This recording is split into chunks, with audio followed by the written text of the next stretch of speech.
மாண்புமிகு உறுப்பினர் பால் மனோஜ் பாண்டியன். தலைவர் அவர்களே, நான் கடந்த 3 ஆண்டுகளாக இது 40 லிட்டர் அல்ல 55 லிட்டர் நம்முடைய கிராம பகுதிகளுக்கும் பேரூராட்சி பகுதிக்கு 100 லிட்டர் கொடுப்பதற்கும் நான் கோரிக்கையை வைத்த அடிப்படையில் தற்போது கடையம் மற்றும் கீழப்பாவூர் ஒன்றியம் கீழப்பாவூர் பேரூராட்சிக்கு ஒரு திட்டம் ஒன்று வகுக்கப்பட்டு அதில் கடையநல்லூர், செங்கோட்டை மற்றும் தென்காசி நகராட்சிகளையும் உட்படுத்தப்பட்டு ஒரு கூட்டு குடிநீர் திட்டத்திற்கு மதிப்பீடுகள் தயார் செய்யப்பட்டு அந்த திட்டம் வந்தால் இந்த அனைத்து பகுதிகளுக்கும் 55 லிட்டர் கிடைப்பதற்கான வாய்ப்பு இருக்கும் என்பதால் மாண்புமிகு அமைச்சர் அவர்கள் 10ஆம் தேதி அன்று ஒரு உயர்நிலை கூட்டத்தை கூட்டியிருக்கின்றீர்கள் என்று அறிந்தேன். ஆகவே அந்த கூட்டத்தில் இந்த கூட்டு குடிநீர் திட்டத்தை நிறைவேற்றுவதற்கு அனுமதி அளிக்கப்பட்டு நிதியும் ஒதுக்கீடு செய்வாரா என்பதையும் கேட்டு மாண்பு பேரவைத் தலைவர்கள் நம்முடைய மாவட்டம் மாண்பு அமைச்சர் அவர்கள் பொறுப்பு அமைச்சராக இருக்கின்றீர்கள். இதில் பாப்பாக்குடி ஒன்றியம் திருநெல்வேலி மாவட்டத்தில் வருகின்றது, என்ஜிஏவை தென்காசி மாவட்டத்தில் வருகிறது. இதற்கும் ஒரு நல்ல தீர்வினை நம்முடைய மாண்பு வருவாய்த்துறை அமைச்சரிடம் கேட்டு மாண்பு அமைச்சர் அவர்கள் ஆவணம் செய்வார்களா என்று தங்களை கேட்டுக்கொள்கின்றேன். மாண்புமிகு அமைச்சர் அவர்கள். மாண்பு பேரவைத் தலைவர்களே, ஆலங்குளம் சட்டமன்ற தொகுதி திருநெல்வேலி மாவட்டம் கடையம், பாப்பாக்குடி, கீழப்பாவூர் ஒன்றியங்களை சேர்ந்த 123 கிராமங்களுக்கு கீழப்பாவூர் பேரூராட்சியான கூட்டு குடிநீர் திட்டம் 46.55 கோடி மதிப்பீட்டில் நிறைவேற்றப்பட்டிருக்கிறது. இதில் திட்டம் தாமிரபரணி நதி உண்ணி அணைக்கட்டு நீர்த்தேக்கத்தின் மேல் பகுதியிலிருந்து கோடாரங்குளம் கிராமத்திற்கு அருகில் உள்ள நாள் ஒன்றுக்கு 8.57 மில்லியன் லிட்டர் குடிநீர் எடுத்து சுத்திகரிப்பு நிலையத்திற்கு கொண்டு சென்று சுத்திகரிக்கப்பட்டு பின் குடிநீர் வழங்கும் வகையில் வடிவமைக்கப்பட்டுள்ளது.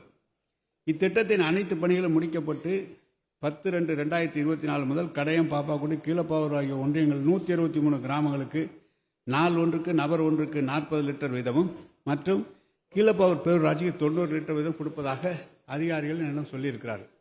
நீங்கள் ஏற்கனவே சொல்ல, எப்போவுமே ஒரு திட்டம் ஆரம்பிக்கப்படுகின்ற போது குடிநீர் வடிகால் வாரியத்தை பொறுத்தளவு குறைவு. இந்த ஆண்டு கொடுப்பது இன்னும் 10 ஆண்டு காலத்தில் எவ்வளவு மக்கள் தொகை விரிவடையும், அப்படி விரிவடையும் போது அதற்கு சேர்ந்து தான் இந்த திட்டத்தையே வகுப்பார்கள். அப்படி வகுக்கப்படுகின்ற போது இப்போதே நீங்கள் 40 லிட்டர் பற்றவில்லை, 55 லிட்டர் வீதம் கொடுக்கப்பட வேண்டும் என்று நீங்கள் சொல்லியிருக்கிறீர்கள். சில இடங்களிலே அந்த புதிய திட்டங்கள் நிறைவேற்றப்படும் போது சில இடங்களில் பைப் லைன்கள் உடைந்திருக்கலாம், சில இடங்களில் பழுதுபட்டிருக்கலாம். அதை ஒரு 6 மாதம் அதை சரி செய்வதற்குரிய கால அவகாசம் கிடைக்கும். எனவே இதிலே கூட கொடுக்க முடியும் என்றால் அதை கொடுப்பதற்குரிய வழிவகை செய்யப்படும் என்பதை தெரிவித்துக் கொண்டு, இப்போது புதிய கூட்டு குடிநீர் திட்டம் சொன்னது போல இப்போது மேலும் தாமிரபரணி ஆற்றின் நீதாரணமாக கொண்டு தென்காசி மாவட்டம் ஆலங்குளம், வாசுதேவநல்லூர், குருவிக்குளம், மேலு நீதிநல்லூர், சங்கரங்கோயில் ஒன்றியங்களை சேர்ந்த 426 கூட்டு குடிநீர் திட்டங்கள் குடியிருப்புகளுக்கு திருநெல்வேலி மாவட்டம் மானூர் மற்றும் பாளையங்கோட்டை ஒன்றியங்களை சேர்ந்த 54 ஊரக குடியிருப்புகள் சேர்ந்து ஒரு புதிய திட்டம் 896 கோடி விலை இப்போது மதிப்பீடு செய்யப்பட்டு வேலை நடைபெற, இதுக்கு டெண்டர் வர ஸ்டேஜுக்கு பணம் நிதி ஒதுக்கப்பட்டு வரப்போகுது.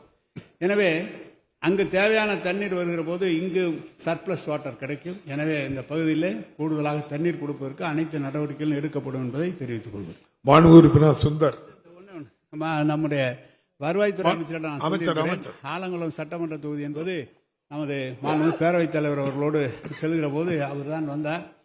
அப்படி வருகின்ற போது பாப்பாக்குடி ஒன்றியம் இன்றைக்கும் திருநெல்வேலி மாவட்டத்தில் இருக்கிறது. பாப்பாக்குடி ஒன்றியம் இன்னும் சொல்ல போனால் திருநெல்வேலி சட்டமன்ற தொகுதியிலே 2 கிராமங்கள் அதிலே வருகிறது. திருநெல்வேலி சட்டமன்ற தொகுதியிலும் நான் வருவாய்த்துறை அமைச்சரிடம் பேசினேன்.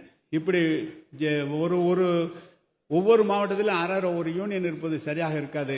அது திருநெல்வேலி பாராளுமன்ற தொகுதி என்பது 6 சட்டமன்ற தொகுதியிலே சேர்ந்தது.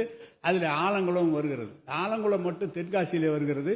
அதை முதலமைச்சருடைய அனுமதியை கேட்டு ஆலங்குளத்தை மட்டும் திருநெல்வேலி மாவட்டத்திற்கு வந்து விடுமானால் திருநெல்வேலி பாராளுமன்றம் என்பது 6 தொகுதியும் ஒரே மாவட்டமாக இருக்கக்கூடிய வாய்ப்பு இருக்கிறது என்று சொல்லியிருக்கிறேன்.